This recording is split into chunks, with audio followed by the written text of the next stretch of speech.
place. Oh, how I love this place. I love you. I'm super pumped. I love that it's Monday. I do. This kind of show, you gotta love that it's Monday, especially because your boy, the Kaiser, Jeremiah Bannister, is on the air. Oh, come on now! Monday, May 9th, edition of PaleocratDiaries. I'm your host, of course, the Kaiser, Jeremiah Bannister. We're gonna be rocking out hard. But like we do every single day, I hope you've got that straw ready.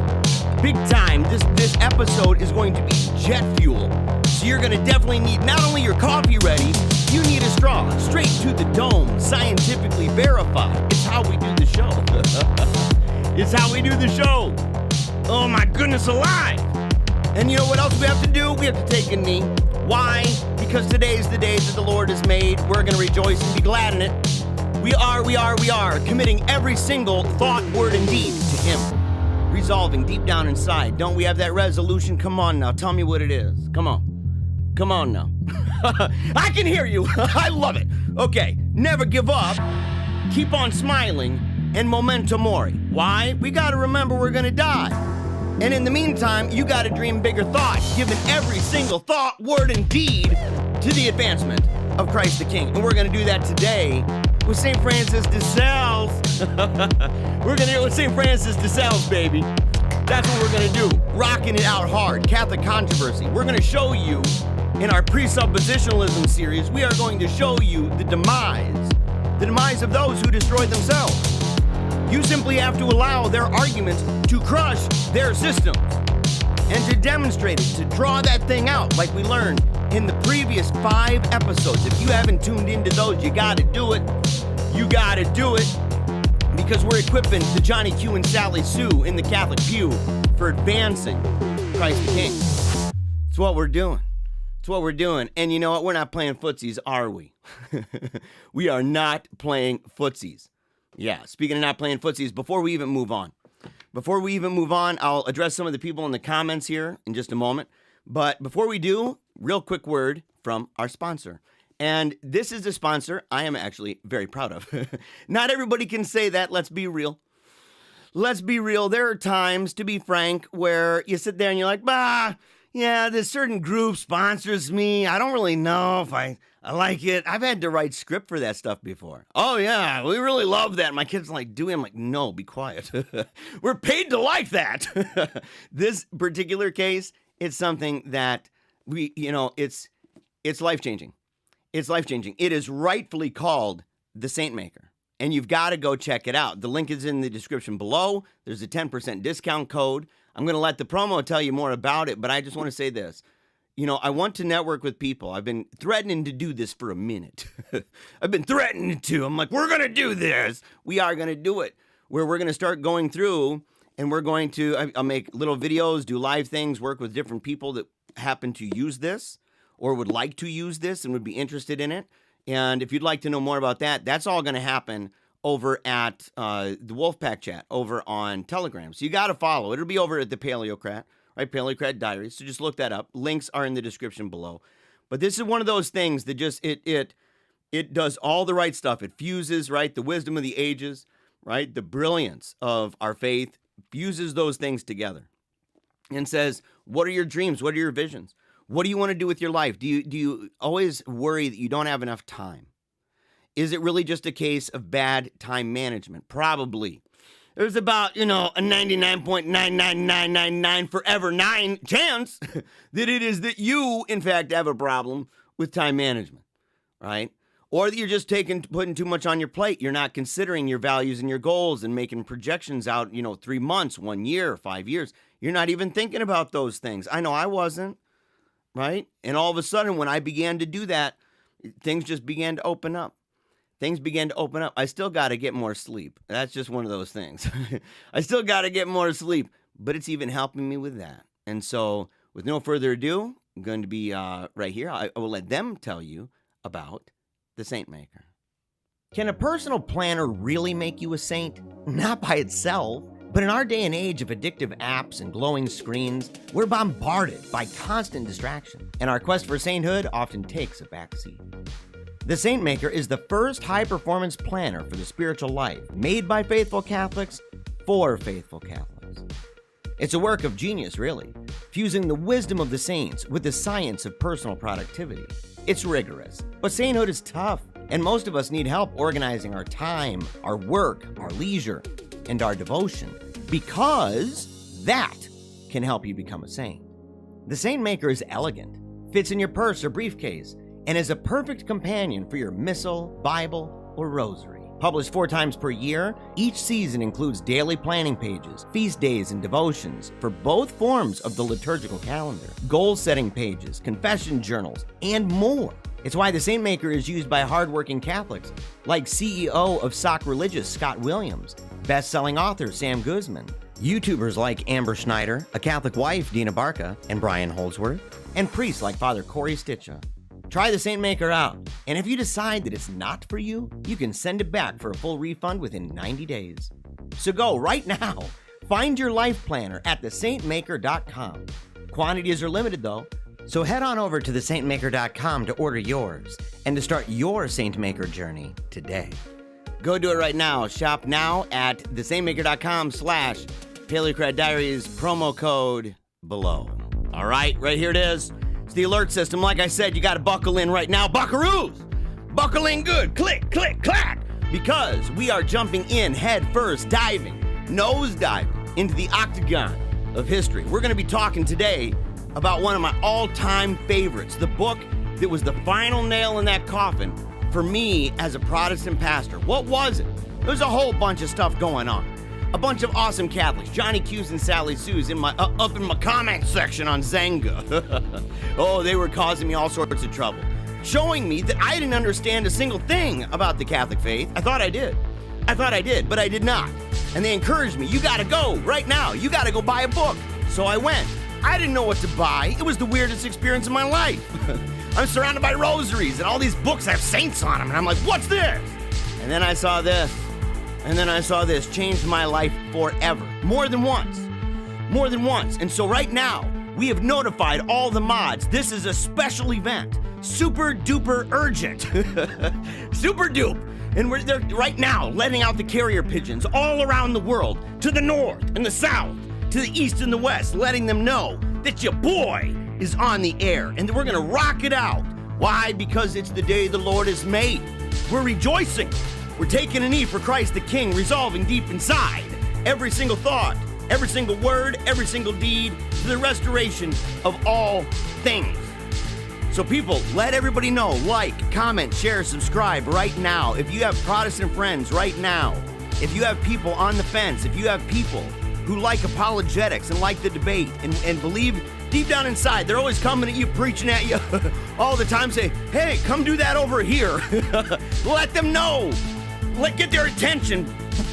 Start pounding away at those drums, right? At the bongos, right? The harmonica, the kazoo, all of it. The electric guitar, the didgeridoo. Let everybody know that you are no longer ashamed of this faith. It's the one true faith. It's proven itself for 2,000 years. And you're going to see how. You're going to be equipped in this series. It's awesome. You are going to be equipped in a way that you can apply these ideas to everybody in your life that you talk to and allow God to do the rest.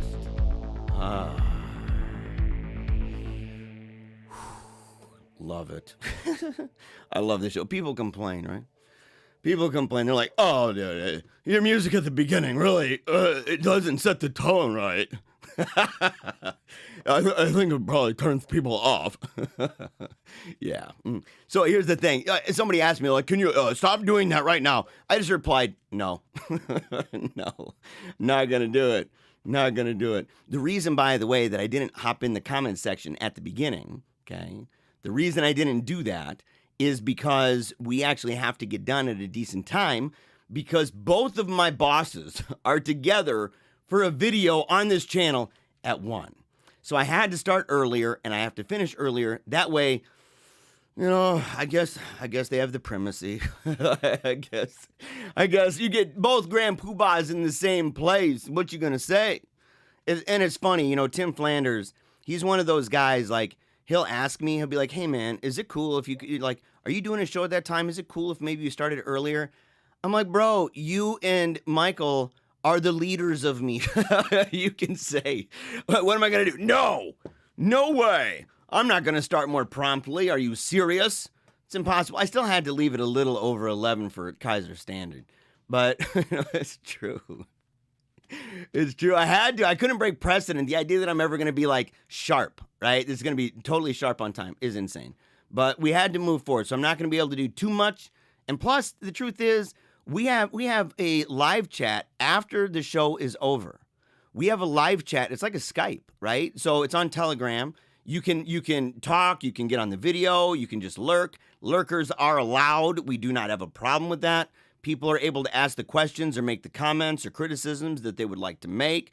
And that normally goes for anywhere from an hour to an hour and a half. And then afterward, we stop the recording and we just continue. Everybody can turn their mics on and it's a good time. And it's orderly. It's orderly. So that way everybody gets a chance. If somebody has a question, they get a chance to talk. And there's no judgment, no nothing.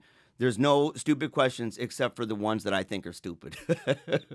And I'll tell you, I'll be like, that is dumb. That's ridiculous. What are you doing? What are you even thinking that question for? It was a debate in the chat today.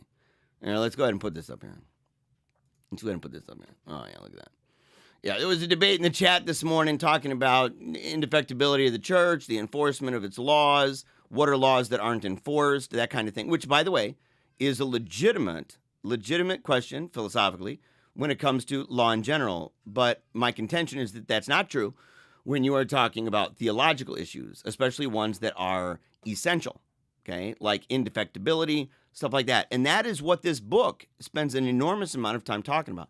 Today's going to be a little different. We're going to go through an introduction, okay? I normally don't do this, but this book is important to me. It's very special, and it's one of those that has played a gigantic role in the formation of the apologetic method that I employ on the show. So, Alexander, you know about the whales? Hallelujah, I think. The whales! What is this about the whales? Don't go back and look. It was a lamentable segment of the show. I don't know how it happened. Let's see. Watario vids. Crying Wojak, Calvin, and Luther is nice. Yes. I appreciate that, Watario. I appreciate that, bud. Yeah. Let's see here. Oh, man, that dropped all the way to the bottom. Look at that. We have a bunch of comments already. I can't do this. News International says, happy to be Protestant. I'm sure you are. It's got to feel nice to be able to do whatever's in your brain, right? Solipsistic hermeneutics type stuff. You know, you can, whatever your interpretation is, you got the magical monocle. You right now, everybody, News International. He's like, it feels good, boys. It feels good to look at the ancient scrolls with my monocle and come away with the divine interpretation. The real interpretation of things. Everybody else was wrong. But you know what? I figured it out after all these years. We're bringing it back, folks. News International. Yeah. Jonathan, great thumbnail. Dude, I appreciate it. I was actually talking to somebody this morning about that, about how I make them and stuff like that. Have I read Blue Collar Apologetics? No, I have not. I really want to. It's like right up my alley, man. You know, he says blue collar, I say Johnny Q, Sally Sue. Same. I think we'd get along. I think people have asked me about it. Templar says always excited for Monday's shows. Terror of Demons, then more Paleocrat. Can't say no to that. It's true. It's one of those offers, you know, you can't refuse. Oh, man, it's totally true. And yes, Terror of Demons, if you have not seen that we did a show this morning, is awesome about abortion controversy, stuff like that, what Catholics can do in the meantime, and marching forward, stuff like that. Really good. Let's see, Kevin, good morning, Wolfpack. Taking any every day for Christ the King. Coffee and straw to the dome. We're working on getting straws. We're working on getting straws. In fact, my wife was on the site this morning, looking at different places to get, you know, shirts and stuff like that. So she's putting the work in.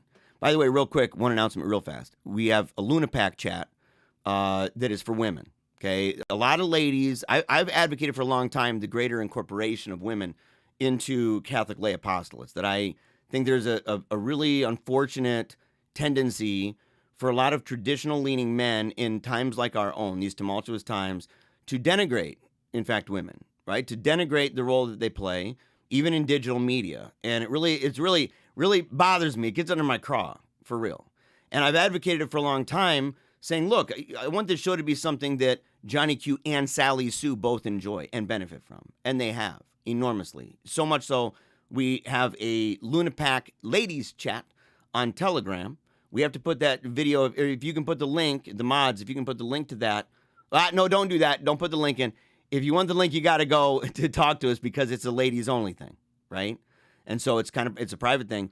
But we're going to be doing videos. We did one yesterday. We're going to do readings for kids. I might even do some puppet shows. Might even break out Gertie. Right? The real gruff-voiced baby that was, is 42 years old or something like that. Was in the womb for a long time because everybody thought the mom was just really fat. Oh, the stories are so good. Anyway, all right, let's see. I see you like using my stickers in the thumbnails. Yes, Mikey Joe, he's the one with the Wojak. He's the one who made those. So yes, using them, bro. Using them, man. Very, very, very glad for that. Humble opinion. If you want any other crying heretics, dude, I need all of them. It's like Pokemon. I want all the Wojak pictures of crying heretics, dude. I just want them all. All right, let's see here. Okay. So, if you would like to connect with me and you want to ask me a question in particular, what you're going to need to do throughout the show is that you would need to just put at Paleocrat. And by the way, Mango Bango, Reason in Theology, how to respond to EO apologists who say presuppositionalism is incompatible with Catholicism because of the encyclical, right? Okay. For one, EO people preaching to Catholic people who are surrounded by other Catholic people in apostolates about what Catholicism really is a red flag for one. Also, I had an individual, right? I'll just say it, Jay Dyer. Jay Dyer came at me on Twitter. And it ain't the first time. I think it's unfortunate. Because I haven't busted his chops. I've taken flack from my own folks. For being generous, in fact, and praising, qualified praise for the work that he does.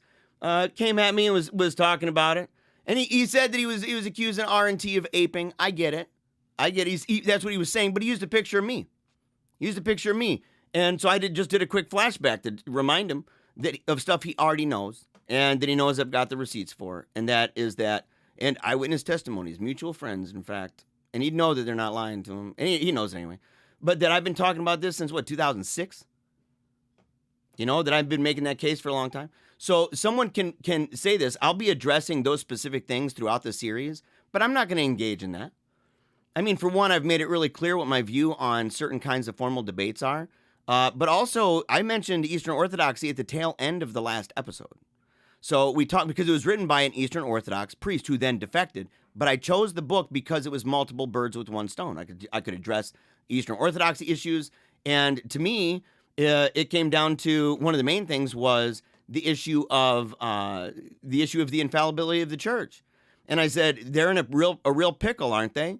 What do you do when two patriarchs disagree with each other? Bring it to the church? You're going to take a universal poll or something? You're going to talk to all the people, all the peeps around the world? What you going to do?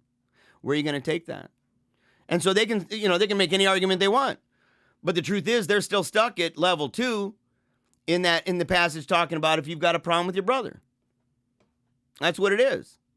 They're still stuck in the exact same thing. Okay, so any group that's stuck there has got themselves a serious ecclesiological problem. Yeah, and unless they too want to fall prey to autonomous thinking, they're going to have to, or that kind of immediate illuminism thing going on, which again, relativity. If you want to escape that, it's going to have to go institutionally to the church. It's going to have to be captivated within tradition that doesn't just boil down to some dude in his monocle. Yeah, it's going to have to do that. And so, so you're going to have to go to a church and you say, just as an example, take the church right now over there and say, look, what do you do? What do you do? Whose side you going to be on? How is it going to resolve itself other than, come on, I'm making really good arguments. Aren't you just going to understand? I mean, it's really, really solid. Yeah, it's Monocle manning it up. It is.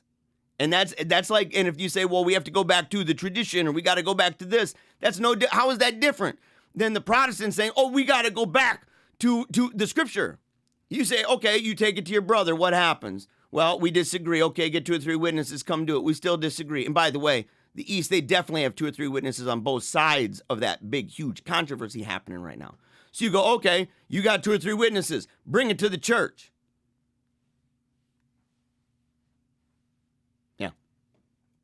Yeah, over. So, by the way, yeah, so we're gonna drop that. But we're going to talk about it. It's going to be part of this series. This series is going to be quite long. We're going through a whole bunch of books. Okay? We're going to go through a whole bunch of books. And so, again, let me say this. I appreciate Jay's work when it comes to various things. His apologetics against atheism, his remarks, anything SJW, stuff like that. Excellent stuff. The Globalist book series, excellent stuff. Esoteric Hollywood, excellent books. Okay. He said he was going to mail me some. He never did. He was supposed to mail some to me. That's okay, though. It's all right. So, but I have them. So the thing is, you look at it and say that you can give qualified praise to various people and still disagree with some of their points. And I'll address, of course, all those points, every single one that are brought up. In fact, he's got other videos, too, where he goes into it. I've watched them. Okay. I do my homework. I read through these books like 3 times before I even talk about it on the show. So it's like, dude, I read this stuff for a long time, been doing it for a long time. And being able to say, yeah, okay, so I have many different places we can go in and demonstrate how that's not only functional, but how, in fact, it's presupposed. How, in fact, it's presupposed. All right. So in this book, I want to just say this as a kind of an introduction myself. Is that, again, I read this book first when I was debating Catholics and telling them about Catholicism, right? Kind of echoing what we were just talking about, where you're preaching at Catholics about what Catholics believe, that kind of thing. I was doing that myself. And I had this idea that I'm like, oh man, I'm mega dope. I got to figure it out. I did not have it figured out. And some people, in fact, mutual friends speaking of Jay Dyer, mutual friends with Jay Dyer, encouraged me to go and find some books at some bookstores. So I did. And when I went, I'd never been in one in my life. And you got to imagine, I mean, if you're a convert, you understand. Like the first time that you go into a Catholic bookstore, you're like, holy cow. Holy cow. You've got this, all these rosaries, all these statues all over the place, crucifixes all over the place. All the books are by people you've never heard of, words you've rarely ever seen, that sort of thing. And I wasn't sure where to start. And so I'm looking around, I'm looking at books, not knowing what to do. And all of a sudden, I stumble on this thing, and it just stands out, Catholic Controversy. And then I said, St. Francis de Sales, Defense of the Faith. Well, that made sense. I didn't understand what a doctor of the church was necessarily. But then it said here, the famous writings used by St. Francis de Sales in his remarkable reconversion of thousands of Calvinists back to the Catholic faith. And when they say thousands, we're talking like nearly 72,000. A whole region. And a massive region. It was completely under the control for so long of the Calvinists. In September 1594, 27-year-old priest entered the Chablais region. Am I pronouncing that right, by the way? Yeah, the French. I'm going to have some French person on it. They're going to be like, oh, actually, it's pronounced this way. I'd be like, bro. On the south shore of Lake Geneva, to begin a difficult apostolic mission, a young man ordained less than a year, and he volunteered. So right away, you got to get this idea. 27 years old, okay? 27-year-old priest. He's only been in for 1 year, and he volunteers for this particular mission. He went there accompanied by his cousin, Louis. 4 months later, his personal resources exhausted, Louis left. The priest stayed wrestling with a problem, and here was the problem, okay? So in this introduction, we're not just going to talk about the basic methodology or anything like that. We've done that for 5 episodes so far, because my contention is that it reflects the system, the methodology used by Irenaeus and others, right? But the question that he had to face is one that I think is really relevant right now. One that so many people in the modern world, that when I say it, you're going to go, wow, some things come back. They're recurring. How do you evangelize people who slam their doors in your face and will not listen to your sermons? It should have been, how do you evangelize people professing Christianity who slam their doors in your face? Quote, he decided to confute their errors by means of leaflets, which he wrote between his sermons and scattered to be passed hand to hand, hoping they might reach the heretics. It's Pope Pius XI, okay? So he's writing these things down, and he wants them to be passed around hand by hand. Now, I want you to think about it, too, because we live in a day and age where this is tough as well. All right? People don't want to hear it. How do we get that message out? How do we get it outside of our bubble, outside of our silo, into the hands of those who desperately need it, who need it most, in fact? He kept this up for over 2 years, distributing them however he could. Often, it is said, he slipped them under Calvinist doors in the villages and towns he visited. While these tracts can scarcely have turned the tide by themselves, there's little doubt that they helped. When St. Francis left the region after 4 years, the restoration of Catholicism in that region was well underway. So people can say, well, why would it be so important if it's just part of the reason? That's because he understood how apologetics works. It wasn't just simply a really good argument. That gets you so far. People have asked me a lot. And you can see there's like a hidden assumption in this.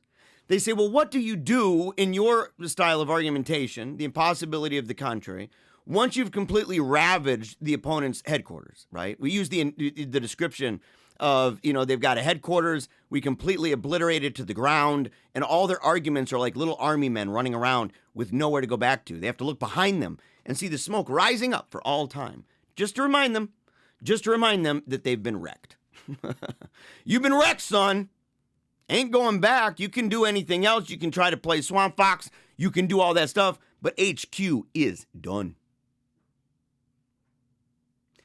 But the point is, there are people who once you've done that, they still don't accept it. And in fact, they may not even accept that their HQ is toast. Their HQ was toast before I did anything to it.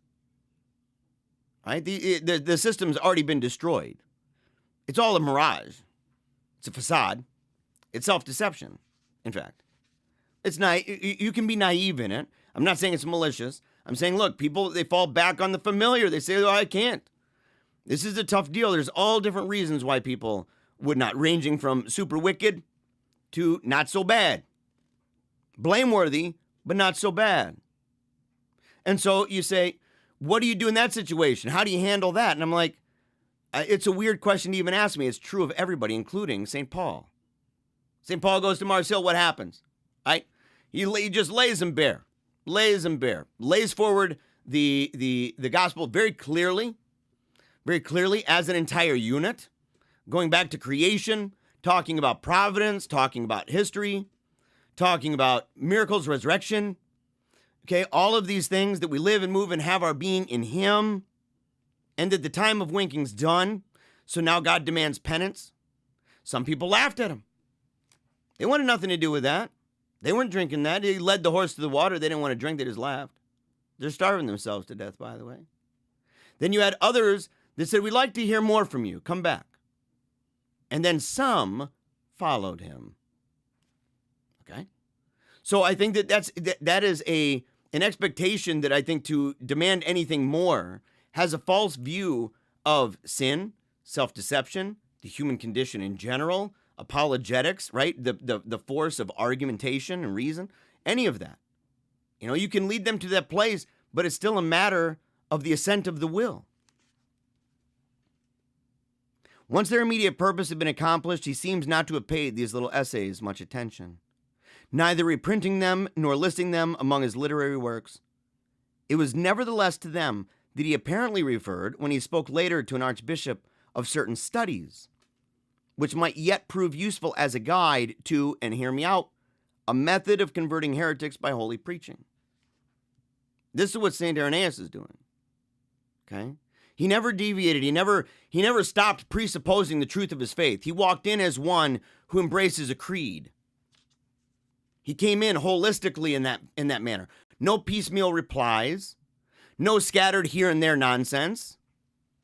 He said, no, it's systems analysis. We're coming in, and this is who I am. I'm not going to play footsies with you, and I'm not going to pretend to myself that I'm not what I really am, or that I can somehow suspend my most basic and ruling assumptions, and that they would remain my most basic and ruling assumptions about metaphysics, epistemology, ethics. Yeah. What interest do these essays have for today's reader? In fact, it is of three kinds: religious, literary, and exemplary. In religious terms, the essays are exercises in apologetics. Their aim is to explain, defend, and render attractive the teachings of the Catholic Church. This is where I think that the editors missed out on something. It's more than that. He's not just defending, right? He is exploding their headquarters. He is exploding, ravaging their fortress. So it's not simply this thing that says, oh no, well, at least ours is reasonable to make it attractive. He laid them low, all the way to the ground, nothing but ashes. That's what he did. Dom Henry Benedict, Mackey, OSB, says, in these pages, St. Francis appears like an ancient record, or rather an ancient prophet, to witness to the plain and simple belief of the Church, to prove to us that the Church's exclusive right to teach, the necessity of having mission from her, the evilness of heresy, the supremacy and infallibility of the Pope, that these are not inventions, not doctrines of today or yesterday, but the perpetual and necessary truths of the Catholic faith. Yes. I like that he included necessary.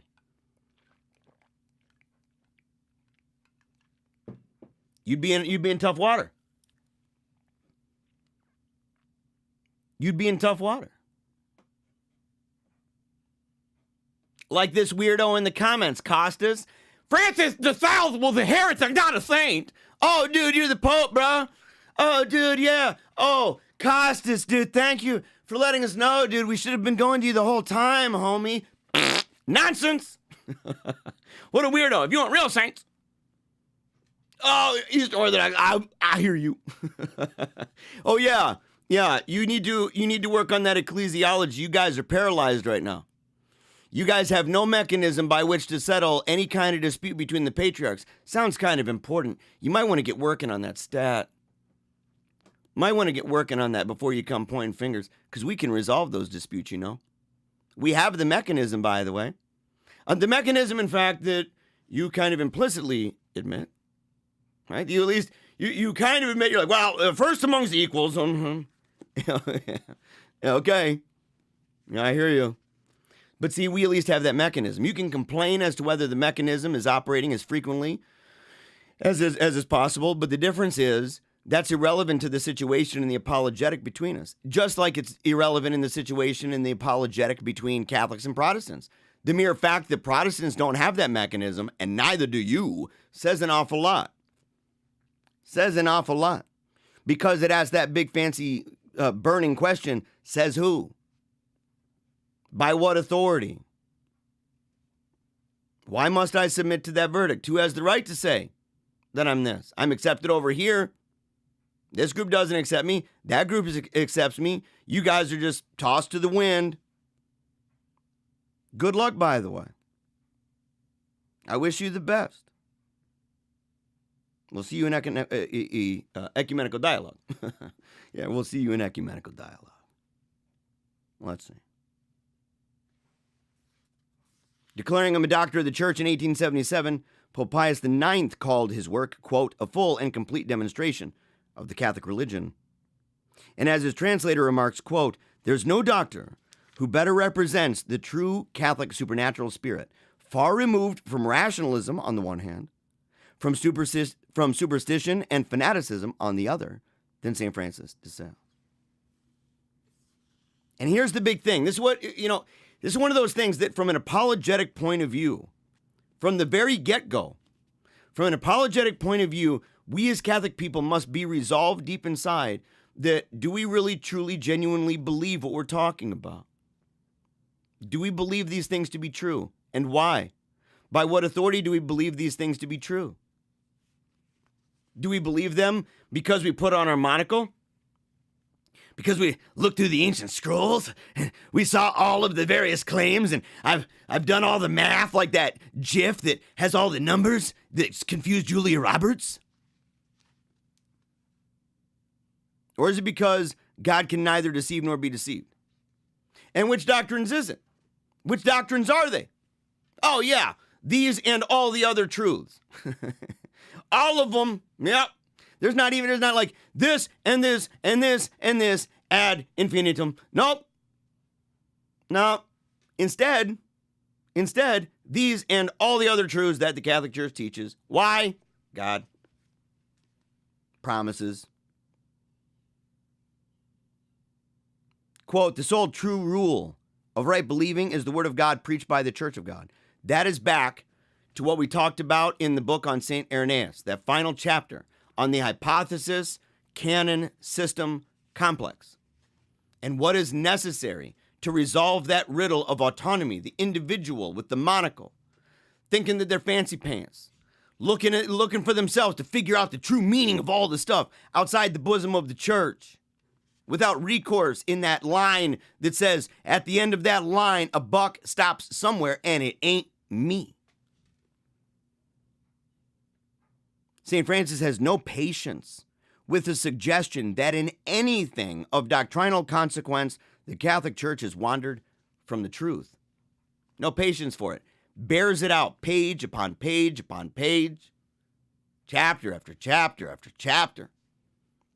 It's one of these books, it's amazing. It's a tan book, and yet it's as if trads, a lot of real radical traddy types, have never really thought of it. Maybe it's one of those things like my buddy who used to read his favorite verses were in Ephesians 1. He had memorized like the whole chapter. The guy was really good at memorizing verses. And he was completely oblivious. He came to me really concerned one time asking about the doctrine of predestination. He's like, it's not biblical, bro. It's not in the Bible. And I'm like, what is? And he's like, predestination. The level of self-awareness. So he had memorized all these words. He'd repeated them so many times, preached sermons on them. And so I said, well, just go ahead and start telling me that. All of a sudden, he said the word, and I said, wait, what's that? He said it again the second time, not even the first time, the second time. Boom, light. And he's like, at least that place where he was aware that that word was even there at all, and he was stunned. Maybe that's why. Maybe that's why. He says that, right here, he who considers how perfectly authentic is the testimony which God has given to the church will see that to say the church errs is to say no less than that God errs, or else that he is willing and desirous for us to err, which would be a great blasphemy. So the idea that the church makes a mistake, is something that it's immutable, that it cannot make mistakes, that it cannot change, right? Essentially, fundamentally. That's presupposed, in fact, by him, through and through and through. Because if you do not suppose that and presuppose that as true, then you are opening yourself to the idea that, in fact, maybe it is mutable. Maybe it can defect, which would cast into doubt an enormous number of other doctrines. Because it's a system. Because these things are interrelated, interconceptual.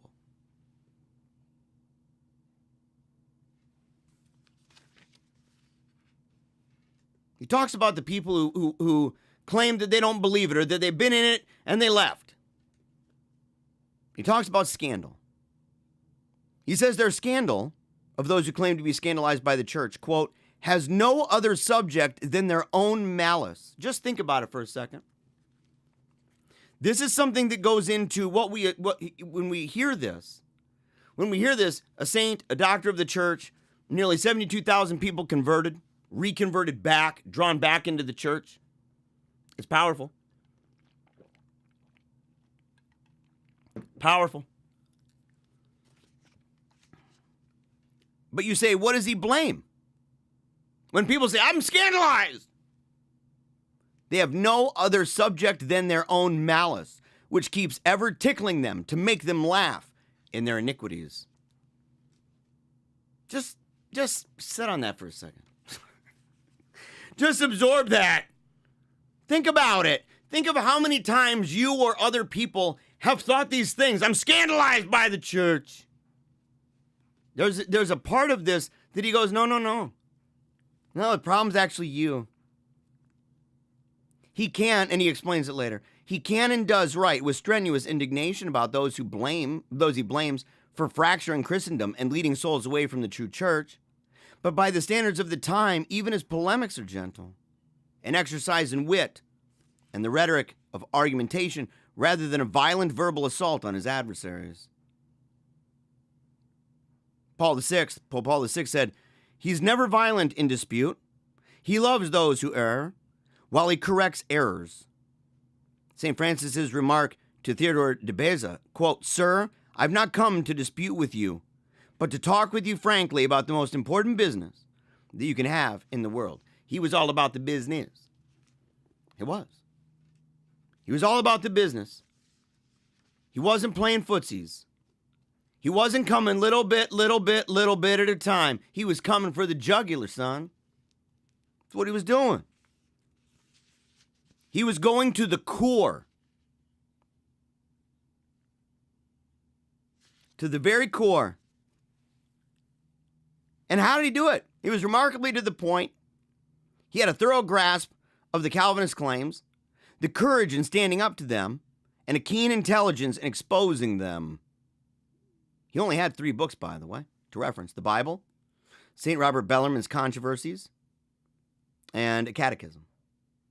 His learning is obvious, and he confidently quotes the scriptures, the fathers and the doctors of the church. He speaks of the Greek and the Hebrew versions of the Bible, yet these pamphlets were by no means academic. St. Francis was right there in the thick of the religious controversy fray, and he knew exactly what points to go after. That is genius. That's genius. You're not just about making this kind of academic argument. You're not in it for yourself to say, oh, did you see my performance? Did you see how good I did in that moment? He knew a lot was on the line, but he also knew that it wasn't just about a syllogism. It wasn't just about, you can ravage it. You can destroy it. You can even show, you can destroy the opponent's system. You can show that your system is, in fact, the only one that makes sense of this. And at the end of the day, even those things, as profound and as powerful as they are, may not win the day. If they see that you're a scumbag, if they see that you're a grotesque hypocrite, there'd be a problem.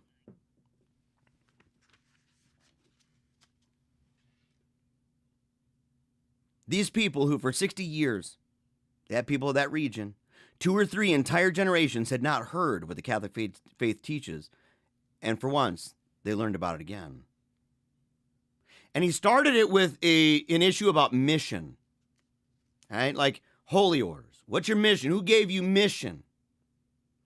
And he goes through and he talks about other things, though, right? Here's a list of some of them, and we'll go through a bunch of them, not the entirety of the book, right? I'm trying to lay the case here for a methodology, right? A methodological dispute over methodology within the Catholic world. Right? That it would get its hearing in the Catholic world. And then out from there. You got to deal in-house debate before you go, to the outhouse. But he's showing that the Catholic Church possesses this mission and the Protestant sects do not. He also delineates 8 rules of faith: the Scripture, apostolic tradition, authority of the Church, authority of the councils, authority of the ancient fathers of the Church, authority of the popes, miracles, and harmony between faith and reason, showing how all point to the Catholic faith as the divinely given religion. Now, and he asks at the end of the day, right? At the end of the day, he asks, why should anybody bow to the supposed authority of a Luther or a Calvin? What's that all about? And by the way, did you notice? Have you ever heard people say, well, I'm not invoking any authority in my conversations with Protestants? Where would that get you? What? What are you talking about? St. Francis de Sales, you shouldn't have used that argument. You shouldn't have used those arguments from authority. Holy Scripture, apostolic tradition, authority of the church, authority of councils, authority of the ancient fathers of the church, authority of the popes.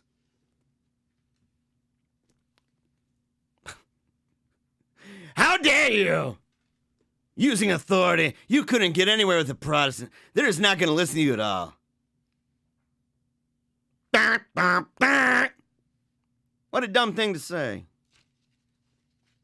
But what did he do? What did he do? He committed his entire mission to love. To love. He planned to take Geneva by love. Quote, love will shake the walls of Geneva. Ardent prayer must break down the walls of Geneva, and brotherly love charge them. Everything gives way to love. Love is as strong as death, and to him who loves, nothing is hard.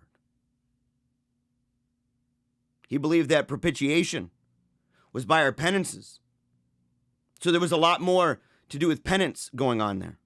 He invoked the guardian angel of the diocese as they approached the region for the first time. They prayed the rosary daily.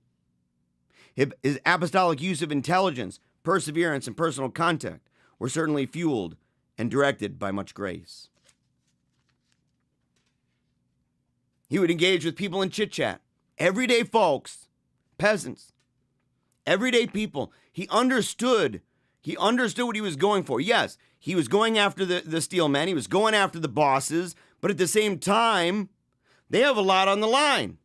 They'd be a big catch, no doubt. In part because they know how to fight real well.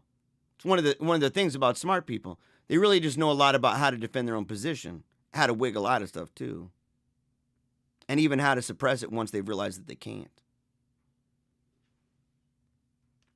He offered the first mass in that region in 60 years.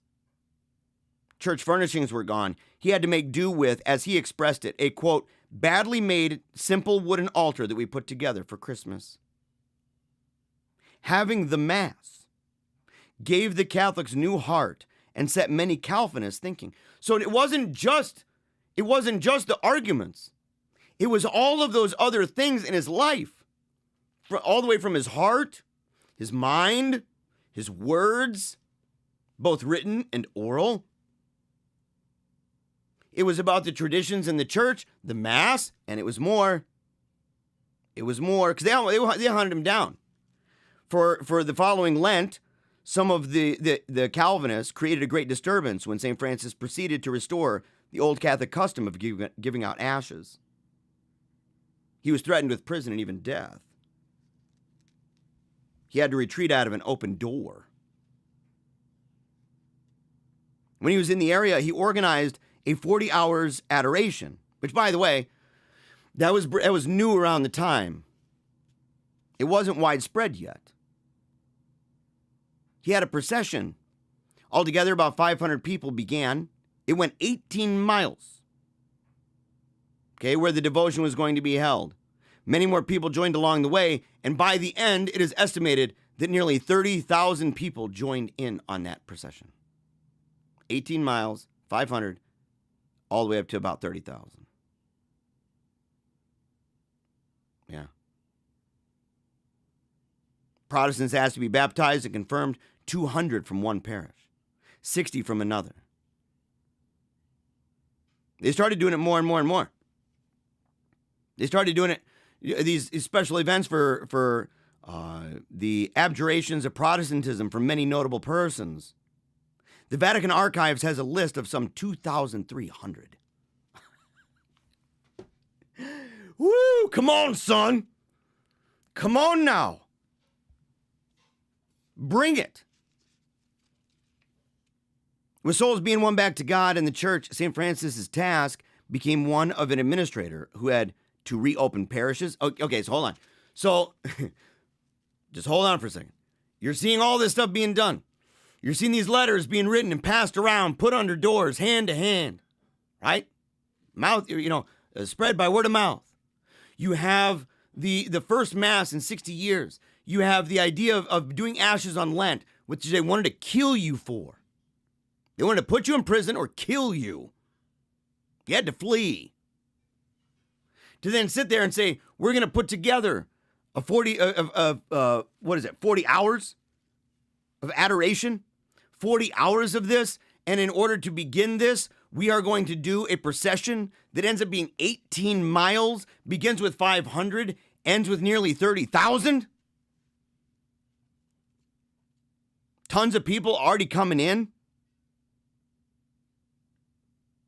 Yeah.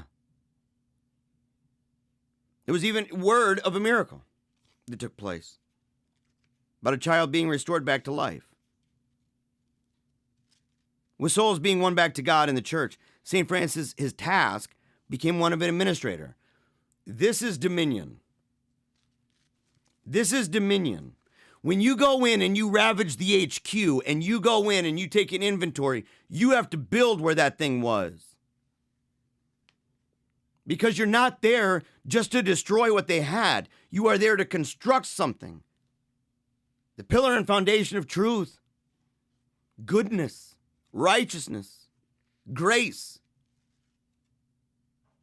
penance. To now be that fortified area there, that fortress. To be that fortress, to train people on how to preserve it, how to defend it, and how to advance to other areas that still needed to be ravaged and constructed. They made him an administrator, of course. What did he do? He reopened parishes, obtained the missals,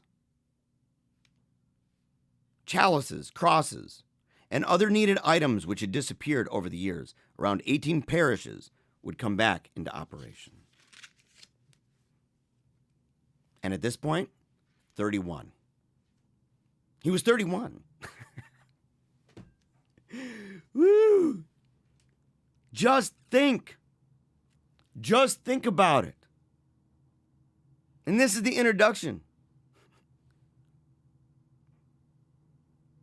And there were even political, look, and this happens all the time, doesn't it? Like in our lives, something really great happens. God does something awesome, totally transforms things going on with us. We're moving ahead. And all of a sudden, wicked bad junk starts to happen. Starts to tear us down.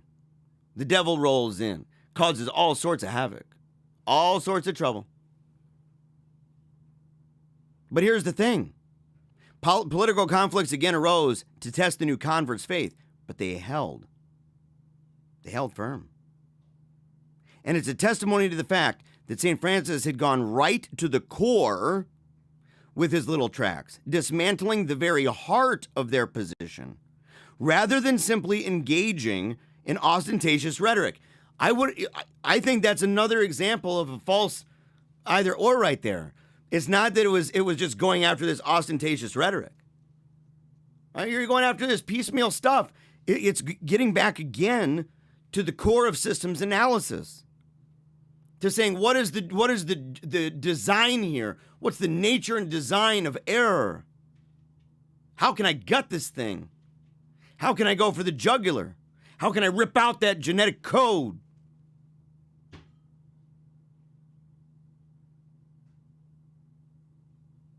When one considers, right here, and of course he went beyond tearing down as he worked to rebuild the edifice of faith that had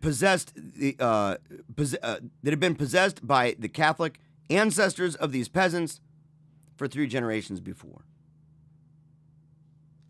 And I think one of the good lessons in this is think about the prospects that he had for success.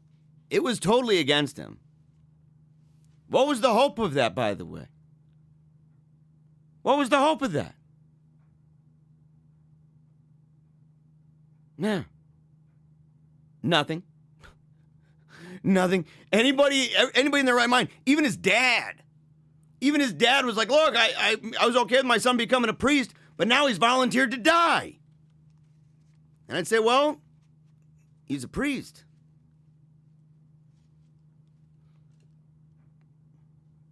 But he built up. He showed them in that area that he was not just about destroying. Yes, he came in like thunder and lightning, right? Guns akimbo. Bwam, bwam, bwam, bwam. No shelter. No shelter. He's looking on the rugs. Bwam, bwam, bwam. He's coming in. He knows all the hideouts. He knows all the places that monster lurks. He knew how to draw it out. He knew how to make it manifest. He knew it. And he went in with the right heart. And he built up.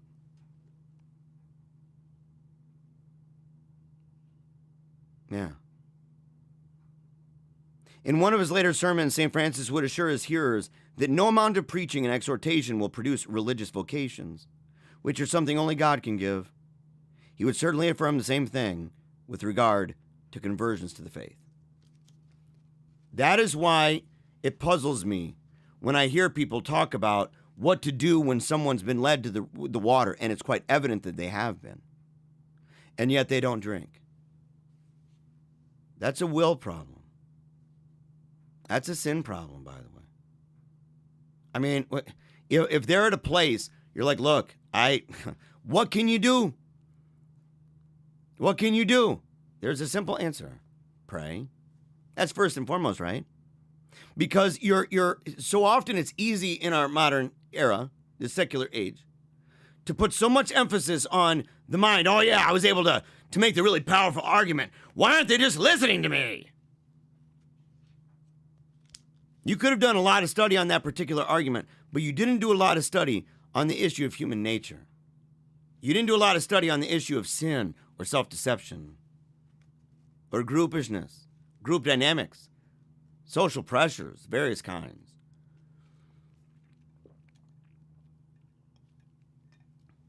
These tracts, which were so instrumental in so many conversions, they are still apropos today. And the same objections against the faith have unfortunately seen a resurgence in recent years. In fact, I would say it's worse. I would say what makes our condition worse is that there are a lot of people within Catholicism who are using the exact same arguments as the Protestants were. Because they're operating off of Protestant presuppositions. They got Martin Lutheritis. They're totally debilitating. They're debilitated at this point.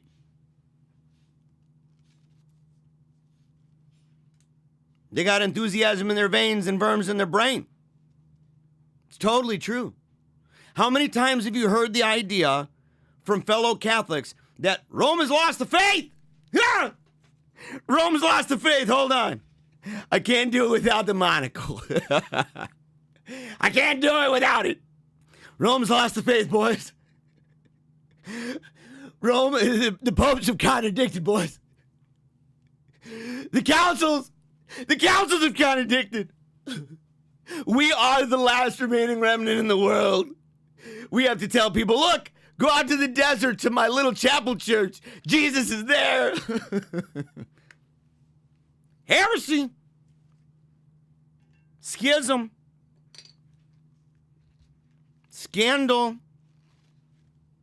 In fact, we're going to find out that it's the one thing more than anything else in all the world that St. Francis de Sales believed regarding the word scandal.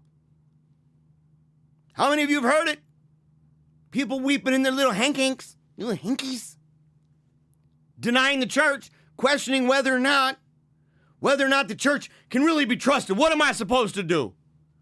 How dare you tell me I'm supposed to, believe these and all the other truths that the Catholic Church teaches, because God can neither deceive nor be deceived.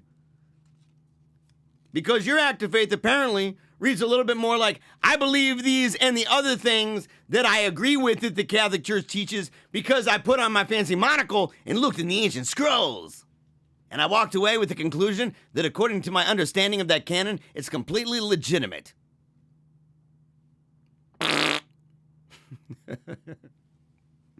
Poo-poo trash. That is a steaming hot pile of poo-poo trash. If you've ever seen an elephant do that, right, it's terrible. I do not encourage you to go online and look up those hilarious videos of elephants doing that and their tail is spinning around. Or a hippo. Yeah, the elephants and the hippo with the doing that stuff going everywhere. That's basically what I think of whenever I hear that kind of act of, faith.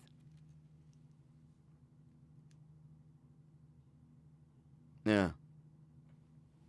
These pamphlets may still work today to clear away obstacles to the acceptance of the Catholic faith in minds and hearts and lead many back to that ancient and ever fresh and pure faith, which is the faith of Peter, the faith of our fathers, the faith left to us by our Lord Jesus Christ himself, and still taught the world over by the Roman Catholic Church. Now, we got a half hour. Okay? So that's that right there. That's just the intro. That's the editor's introduction. Okay? So the editor comes in, or the translator, what was it? Was the editor's introduction? What was that? Let's see. Yeah.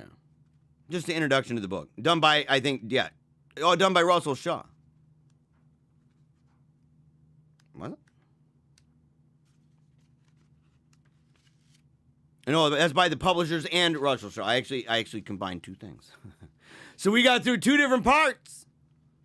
And now we're on to the author's general introduction. Okay? He's been there for a while. Okay? He's been there for a while, having prosecuted for some space of time the preaching of the word of God in your town, without obtaining a hearing from your people, save rarely, casually, and stealthily. Wishing to leave nothing undone on my part, I've set myself to put into writing some principal reasons, chosen for the most part from the sermons and instructions which I have hitherto addressed to you by word of mouth in defense of the faith of the church. By the way, it's one of those things. Did you catch the little admission that the things that he's going to write down are the things he was also preaching? He's doubling it up. This is like a double underline in a book. He's saying, oh yeah, I've been preaching this, by the way. You haven't given me a hearing, but inside of my parish, I've been preaching this message for a minute. And now I'm also going to do this. He didn't say, I've been passing it around door to door. Oh, but he was. I should indeed have wished to be heard, as the accusers have been. For words in the mouth are living, on paper, dead. This is one of those things. I made a video a while ago, a couple years ago, about internet, social media, and apostolates. It's people who do stuff like I do. Because there are criticisms by people in media theory and media ecology about the nature of this stuff. I'm not going to get into it here. I have an hour-and-a-half video you can see on Telegram. Okay, it's broken down into 3 parts. There's even there are timestamps as well as divisions like the topics that I talk about. So it's kind of a chapter, a table of contents for the videos. And it's got a whole bunch in there. So you can move ahead to any part that I talk about. We talk about a lot of different stuff. It was a deep dive into media theory and ecology. And the effect that it has on apostolates. At the time, I was heavily influenced by someone who may arguably hyper-prioritize the typographical mind. And at the time, when I first got into that guy, I was a Protestant, right? And I never really thought about, at the time, the impact of the difference between the typographical mind of a Protestant, maybe it's Jewish, but a lot of his arguments were based off of even like New Testament stuff and Old Testament stuff. So maybe whatever the appeal was. But the idea was, and it's Neil Postman, okay? So Neil Postman, Amusing Ourselves to Death, Neil Postman, and I encourage people to still go watch it. He's one of my all-time favorite media theorists of all time, media ecology, all that. But he was really opposed to this idea, right? Visual stuff. And he compared it to controversies regarding icons, for example, statues, liturgy, and that the people of the word, he had a certain idea about that. And I started to think, it would be different for a Catholic. He's right about that. And what would that mean? Sometimes people put an emphasis on books. St. Francis de Sales did not. For words in the mouth are living, on paper they're dead. The living voice, says St. Jerome, has a certain indescribable secret strength, and the heart is far more surely reached by the spoken word than by writing. Think about it. I'm not even kidding. Think about it. And think about what that means when the main way that so many people end up talking about the gospel and they talk about the church, anytime they get in debates, a lot of times it's like, do you have a blog? Now, I see the value in that. Or social media, like Facebook. Not so much. But stuff like that. And they want to see it. I get that. It should supplement what you're doing. But I would agree with them. The priority should be on what's spoken. That is how it's been played out from the beginning. Which, by the way, going back to even St. Paul, how shall they believe him, of whom they have not heard? And how shall they hear without a preacher? Faith then cometh by hearing, and hearing by the word of Christ. My best chance then would have been to be heard, in lack of which this writing will not be without good results. Now, so he would have loved to have been heard because he believes that being heard would have made it better for the book. Makes sense. But the book not necessarily for the reading or for the speaking. However, the reason I bring it up is because I think that we need to reemphasize the fact that talking to people face to face, that talking to people in podcasts, talking to people, in video form, whatever it is, that they're hearing your voice, those inflections, those emotions, that they hear it, that it's animated and alive, it resonates. And if they ask for a book, do your book too. That's what I'm doing. Writing can be better handled, though. It gives more leisure for consideration than the voice does. It can be pondered more profoundly. It will be seen that I deny 1,000 impieties which are attributed to Catholics. This is not in order to escape from the difficulty, as some have said, but to follow the holy intention of the church. So he's going to deny a whole bunch of accusations regarding, he just admits it. Yep, I'm denying it. But why is he denying it? Is he trying to escape the situation? No. And by the way, just to reemphasize, he praises it's not just spoken. It's both but one has priority. And for him and for Jerome and what would seem to be the Apostle Paul, it'd be spoken would have priority.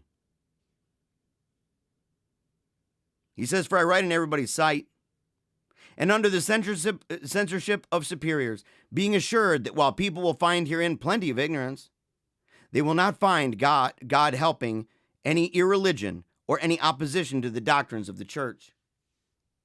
So he wants no opposition to the church in his writings. Zero. None. And he's forthright about it. Why? Because he presupposes it. He's presupposing this. Otherwise, he's being duplicitous. He's being sneaky. Shady. They'd say, he admits, he says, that's what you're going to accuse me of. I must, however, protest for the relief of my conscience that all these considerations would never have made me take the resolution of writing. It's a trade which requires apprenticeship and belongs to learned and more cultivated minds. To write well, one must know extremely well. Mediocre wits must content themselves with speech, wherein gesture, voice, play of feature brighten the word. That's why I read books on the show. Mediocre wit, I'm okay with that. I'm a journalist. I got my degree in journalism with journalism and mass communication with a minor in political science, but I also went to school before that for theology and apologetics. In a Protestant Bible college and seminary.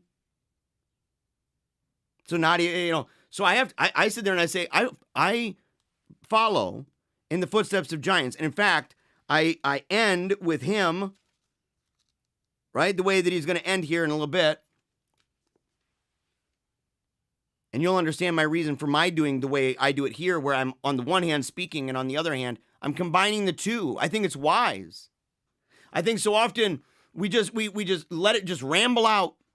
We're all in the moment. That day, flash in a pan. Hot. It's a hot topic. I went and I looked it up. It's trending on Twitter. And then it's gone. You follow books by people. This is the stuff that people can go back to time and time and time again. They have. And they will. Combine them. That's why I do it. Okay.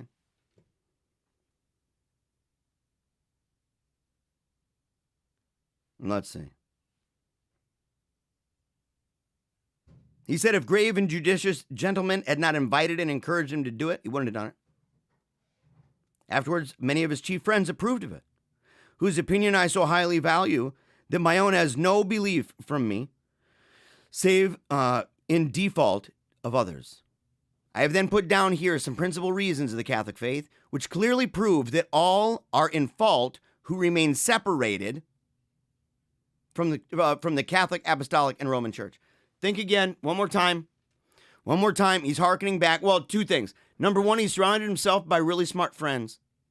He surrounded himself by people whose opinion on these matters, including maybe not so much the apologetic side as the side of him that would say, am I up to the task? That they would be able to say, look, I may not know all this, but I think your heart's in the right place. So if those guys over there, it's a division of labor amongst his friends. And he too is on the shoulders of giants. But he says, I've put down here some principal reasons. Some principal ones here, which clearly prove that all are in fault who remain separated from the Catholic, Apostolic, and Roman Church.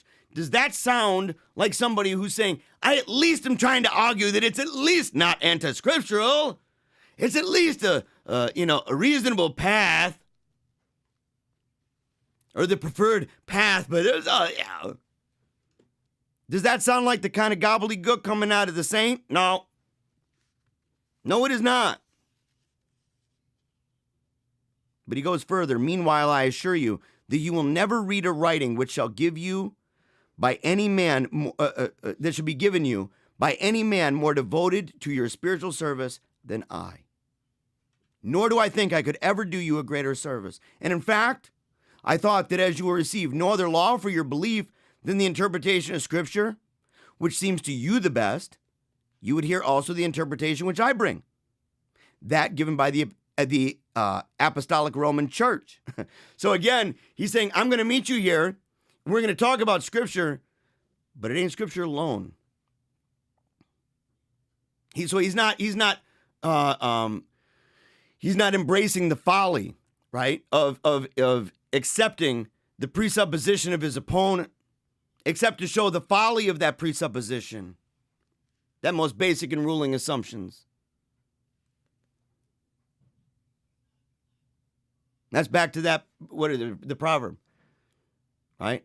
Answer not a fool according to his folly, lest you be like unto him. Answer a fool according to his folly, lest he be wise in his own conceit. That sort of thing.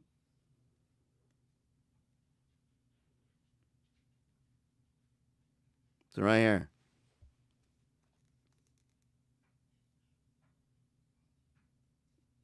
All right, the Roman Catholic Church, which hitherto you have not had except perverted and quite disfigured and adulterated by the enemy, who well know that had you seen it in its purity, never would you have abandoned it. The time is evil. The gospel of peace is hard striving to get heard amid so many rumors of war. Still, I lose not courage, fruit a little late in coming, preserve better than the forward ones. So he's okay. He's going to continue smiling even though it's late to the game. He's going to continue smiling. He's like, look, I know it's a little late, but that's okay. It's all right.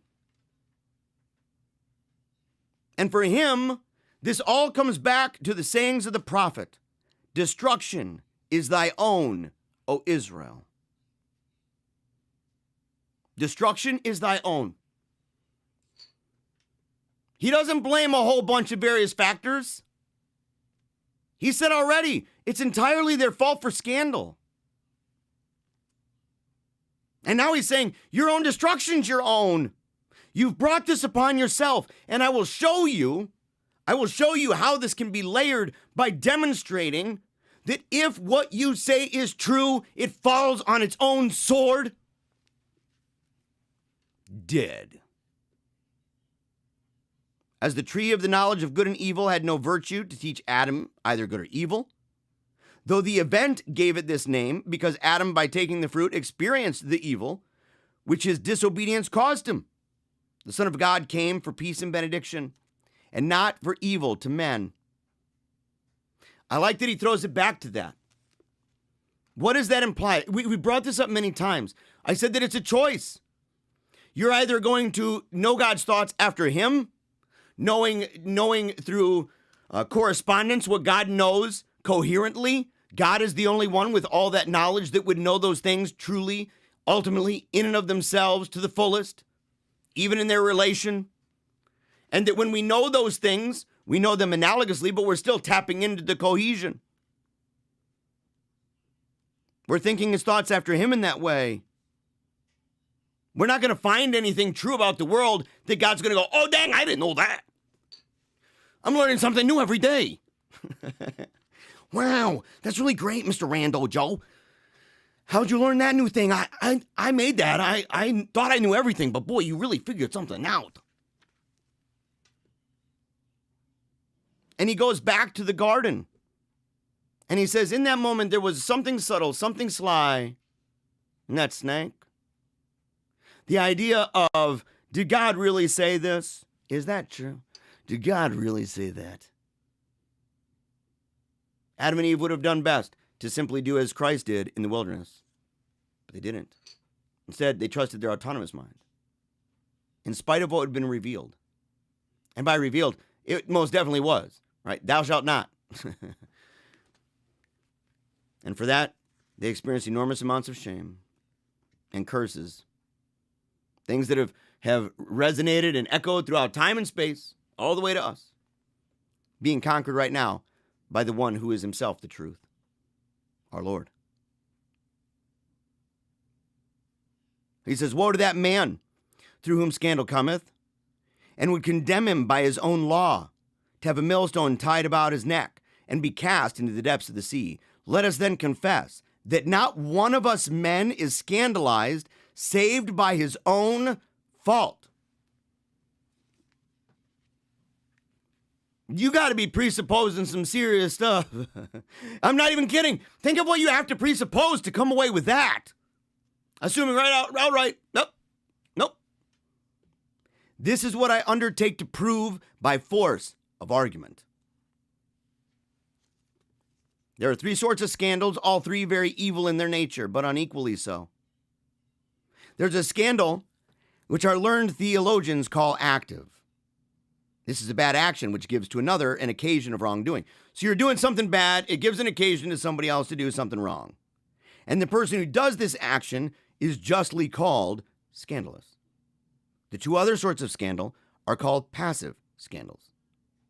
Some of them passive scandals are ab extrinsico, others ab intrinsico. For of persons who are scandalized, some are so by the bad actions of another, and they receive the active scandal, letting their wills be affected by the scandal. I remember saying this when people would leave the church. They'd say, how can you deal with the hypocrisy in the church? And I said, well, there's a couple ways to do it.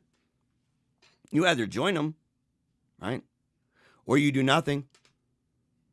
Or you oppose it, right? Or you oppose it and you live your life in opposition to it, providing an example for everybody else. That's a terrible reason to fall prey to that very thing. It's like people who complain about changes. You know, they're like, oh, I think church has scandalized me on issues about accompaniment, and it changes everything about marriage. I think I need to go to the East. They only allow divorce like 3 times. What? What are you talking about? It's wackadoodle you type nonsense.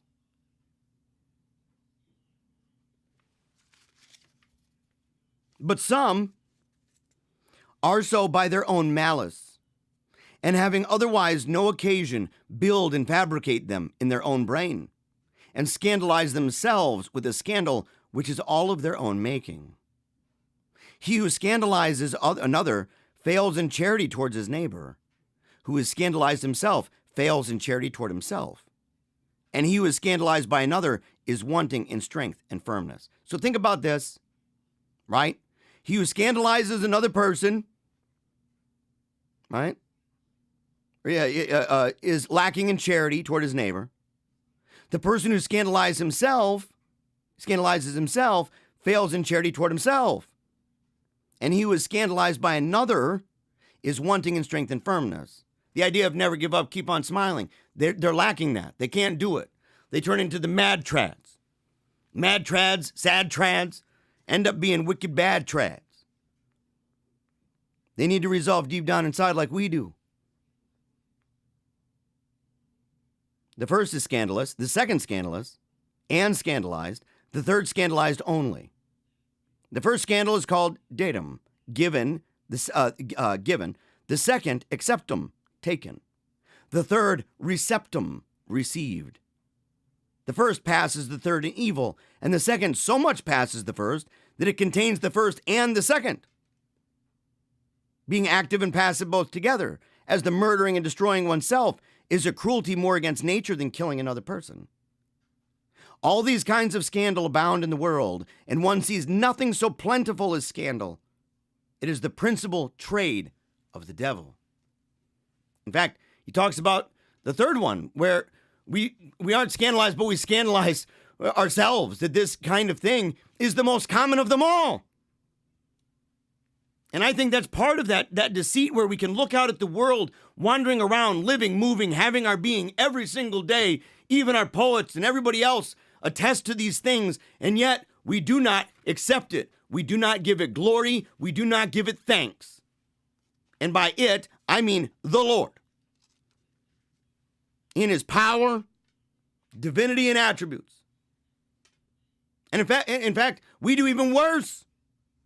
We exchange it for a lie. I don't see God. I just see a bunch of atoms. You don't even see that, you weirdo. But it injures themselves. And it's such a subtle thing. We'll talk about self-deceit and the various kinds of ways that self-deceit plays itself out. And it's of this alone that our Lord is the object in souls which are given up to the prey to iniquity. But our Lord cannot be scandalous, for all in him is sovereignly good. He can't be scandalized, for he is sovereignly powerful and wise. How then can it happen that one should be scandalized in him, and that he should be set for the ruin of many? It'd be a horrible blasphemy to attribute our evil to his majesty. Well, why? Because he wishes everybody to come to the truth, the knowledge of this truth, the knowledge of his truth. He would have no one perish. Our destruction is from ourselves. That's why I named this episode that way. Yeah.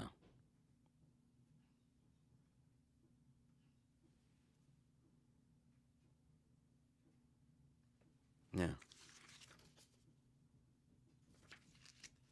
What does it say? He would have no one perish, our destruction from ourselves, and our help from his divine goodness.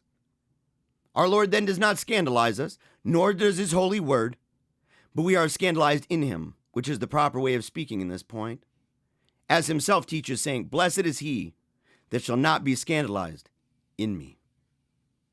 And when it is said that he has been set for the ruin of many, we must find this verified in the event, which was that many were ruined on account of him, not in the intention of the supreme goodness.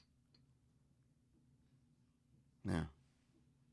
Which had only sent him as a light for the revelation of the Gentiles and for the glory of Israel. But if there are men who would say the contrary, they have nothing left, as I have said, but to curse their Savior with his own words. Woe to him by whom scandal cometh. Think about it. Woe to him. It'd go to the Lord. It would go to the church. If people say, I'm scandalized by this, and he uses this line of reasoning over and over, because he said, if that's true, if that is true, then you are scandalized by him. Blasphemy. If it's true, then you are scandalized by his bride, whom he guides in her steps. Blasphemy. Who he preserves by the negative charism of infallibility. Blasphemy. So what does he say? I beseech you, Let us look in ourselves for the cause of our vices and sins. So he says, people who say, I'm not in the church for this reason or that, he says, I challenge you instead, look into yourself. Well, that seems rude. How dare you? How do you know that? Our will is the only source of them. Our mother Eve indeed tried. Here he is again. There he is again, going back, all the way back, using that as the model. She tried to throw the blame on the serpent. Her husband throw it on her, but the excuse was not valid. They would have done better to say an honest pekavi, as David did, whose sin was immediately forgiven. I have said all this, gentlemen, to make known to you whence comes this great dissension of wills in the matters of religion. Prepare yourself. Buckle in, by the way. We're going to be wrapping up real soon. This is big. Buckle in. You got to do it.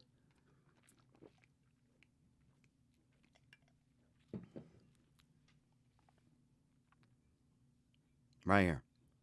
I've said all of this, gentlemen, to make known to you whence comes this great dissension of wills in matter of religion. It's the will.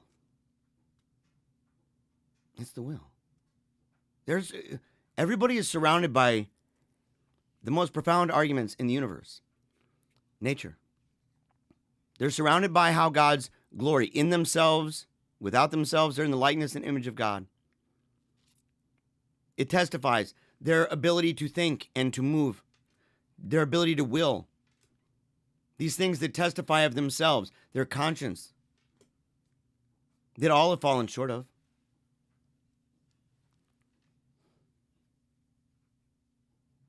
He says he wants to make known this great dissension of wills in matters of religion, which we see among those who in their mouths make profession of Christianity. This is blameworthy. How blameworthy? How bad is this, by the way? He begins this way. It's an introduction. This is the principal and sovereign scandal of the world. Do you hear people debate this way? Do you turn on your favorite Catholics and hear them debate this way, to begin this way, right out of the gate? It's your fault. It's your fault. It is not the church's fault. It is not the Lord's fault. It's you. And you'd be better to look into your own heart.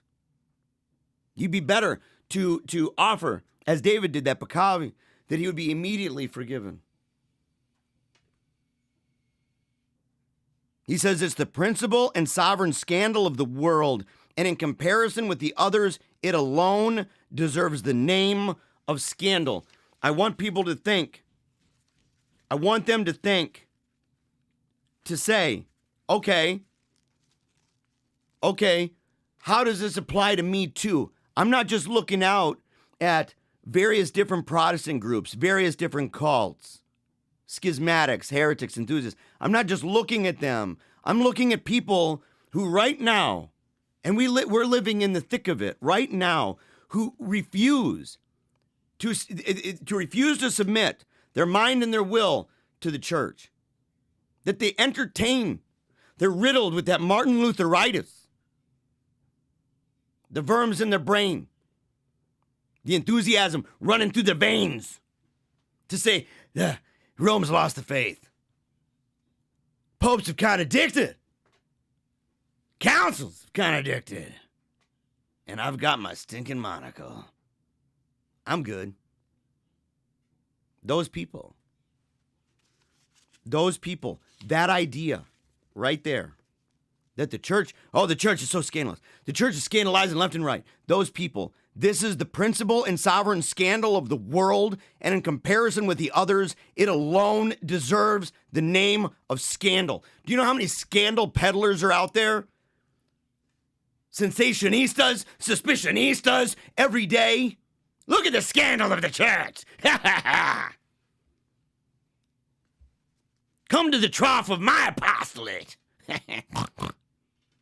Little piggies.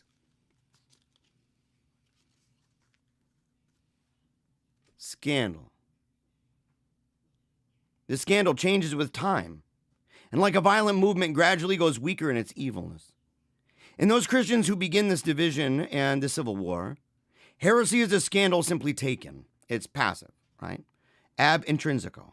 And there's no evil in the heresiarch save such as is entirely in his own will. So that first moment, right? It's intrinsic to the individual, right? No one has part in that but himself. So he's saying that of anybody who gets to that point, all those monocle men, all those suspicionistas, all those people who slander the bride of Christ, all those people, it's entirely their own will. The scandal of the first whom he seduces already begins to be divided, but unequally. For the heresiarch has his share therein on account of his solicitation.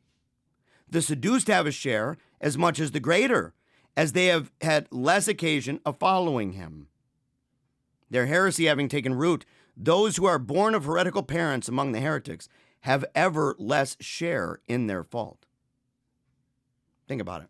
When we approach people who have been born of parents, who are separated from the church, to that degree, less fault. Seems counterintuitive almost. You think more time went by, they would know.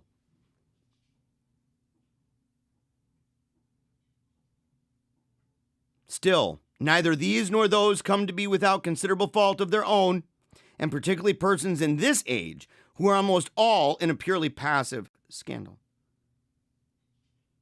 He says, now I said that their scandal is purely or almost purely passive. For it's well known that the occasion they pretend to have for their division and their departure is the error, the ignorance, the idolatry, which they aver to be in the church. Think about it. So he's saying these people who say this, they're saying that there is error in the church, there's ignorance in the church, there's idolatry in the church. Well, it is a thing perfectly certain that the church in her general body cannot be scandalous or scandalized, being like her Lord, who communicates to her by grace and particular assistance what is proper to him by nature. For being her head, he guides her feet in the right way. The church is his mystical body, and therefore he takes as his own the honor and the dishonor that are given to her. Beware, by the way. Beware. The bride's got a death stare, and the Lord is standing right behind her. So it cannot be said that she gives, takes, or receives any scandal. Those then who are scandalized in her do all the wrong and have all the fault. Here we are again. This is Powerhouse Apologetics, by the way. It's Paleocratic Precept. Paleo Precept. Hashtag that. Let people know. Their scandal has no other subject than their own malice, which keeps ever tickling them to make them laugh in their iniquities. Dang, son.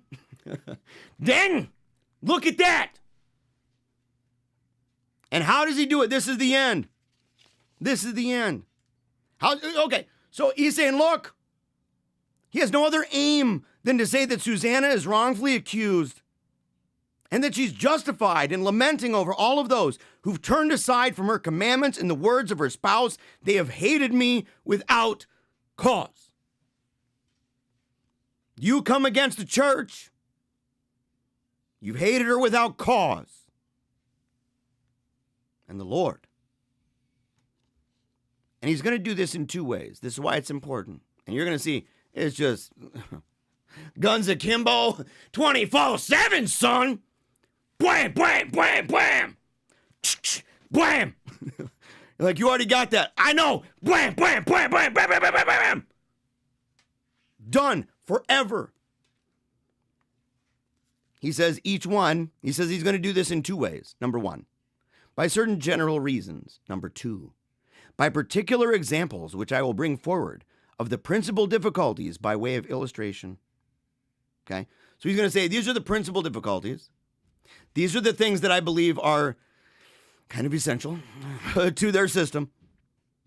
All that so many learned men have written tends and returns to this, but not in a straight line. For each one proposes a particular path to follow. I'll try to reduce all the lines of my argument to this point, as to the center as exactly as I can. The first part will serve almost equally for all sorts of heretics. And there's that St. Irenaeus thing, right?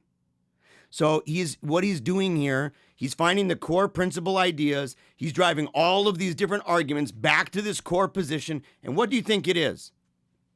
Tell me. What do you think? We mentioned earlier the list of them. What's a word that kept coming up? It's a word that a lot of modern apologists, they're like, oh, I'd never use that one. Oh, man, that's bad advice. Authority. Authority. Because authority is inevitable, inescapable. And in this case, per the description of this doctor, invincible. And why? Because the consequences are inescapable. And then he's going to address those whose reunion he has the strongest duty to effect. So he's going to start with the big guys, tear them down, and then he's going to reach out to those who are more interested, right? The strongest duty to effect. So many great personages have written in our own age that their posterity have scarcely anything more to say, but have only to consider. And this is why I do what I do. This is why I do this. This is why I do books. This is why I don't engage in the theater that at the end of the pageantry of that people can say, well, I think that Jeremiah did a good job in the moment. Oh, look what Jeremiah did. Look at Jeremiah. Or look at how bad he did. Did you see him squirm? Did you see the way he made the opponent get worried and start biting his nails? It's all about how that person has presented it. But it doesn't always work that way.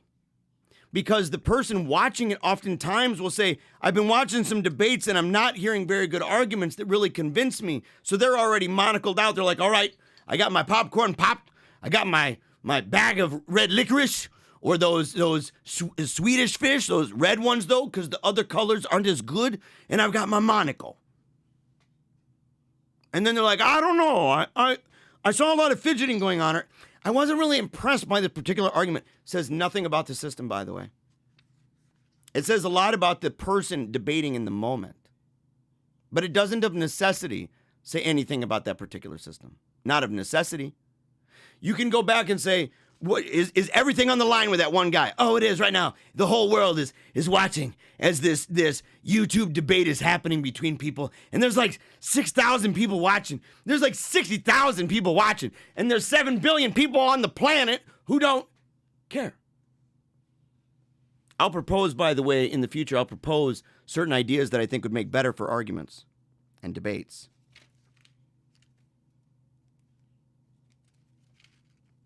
Yeah.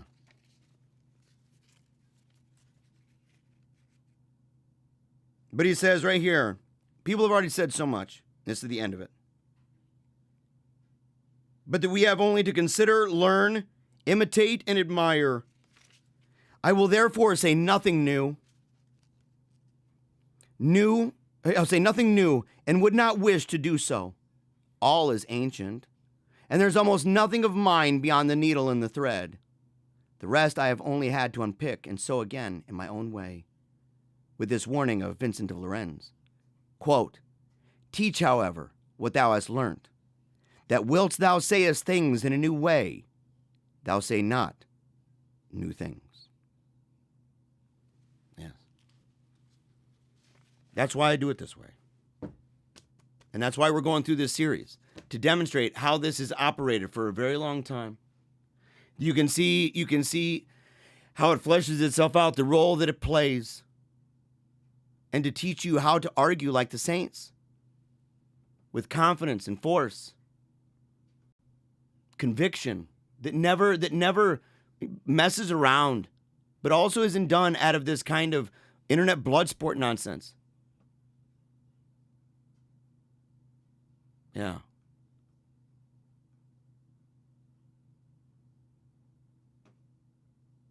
Yeah, Thunder Thumb says a Paleocrat theater presentation.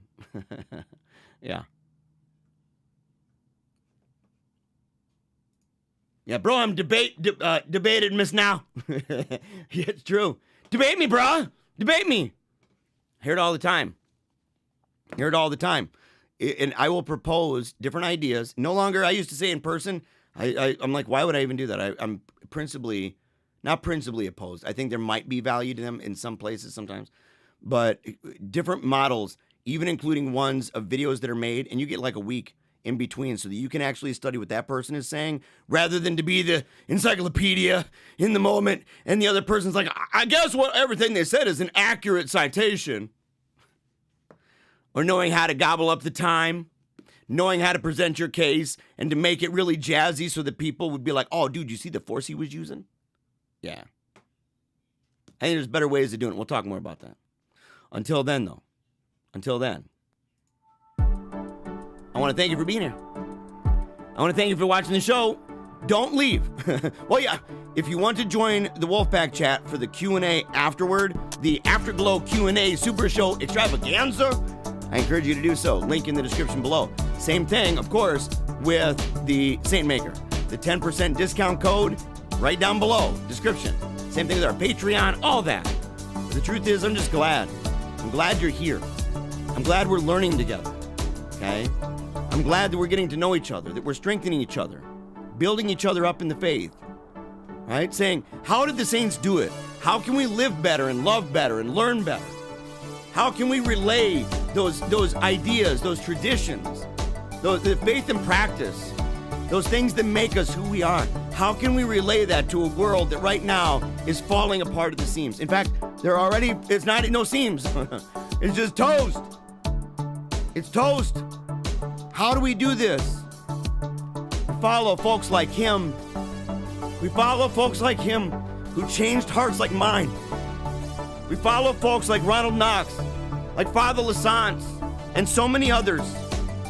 Saint Irenaeus, we follow them and we say, what have you done? Saint Thomas, we look and we say, what have you done? How can I learn to be more like you? How can I do what I've been called to do, to follow St. Paul as he follows Christ, and to realize that a lot of people did that in extraordinary ways. They made a huge impact, dramatic impact on lives. Man, I love this show. Please, if you love the show, share it. Let people know. Share it on social media, share it all over the place. Like, comment, share, subscribe. Until next time, we're in the Wolfpack chat. Never give up. Keep on smiling, and memento mori.